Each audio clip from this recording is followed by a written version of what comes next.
নমস্কার বন্ধুরা, আরও একটা দিন আমরা বেরিয়ে পড়লাম অসহায় মানুষদের উদ্দেশ্যে। আজকে আমরা আরও কিছু মানুষদের মুখে অন্ন তুলে দেওয়ার ব্যবস্থা করেছি। তো এখানে এই বাচ্চাটি খুব ক্ষুধার্ত, তাই সে আমাদেরকে বলছে আমাকে আরেকটু দাও, দিলে আমি সবটা খেয়ে নেবো, আমি নষ্ট করব না।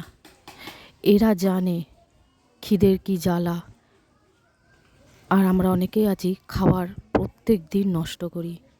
তো বন্ধুরা, এই অসহায় মানুষদের পাশে সবসময় থাকার আমরা চেষ্টা করছি। তোমরা আমাদের পাশে থাকো, আমরা যেন এগিয়ে যেতে পারি, এই অসহায় মানুষদের একটু মুখে অন্ন তুলে দিতে পারি।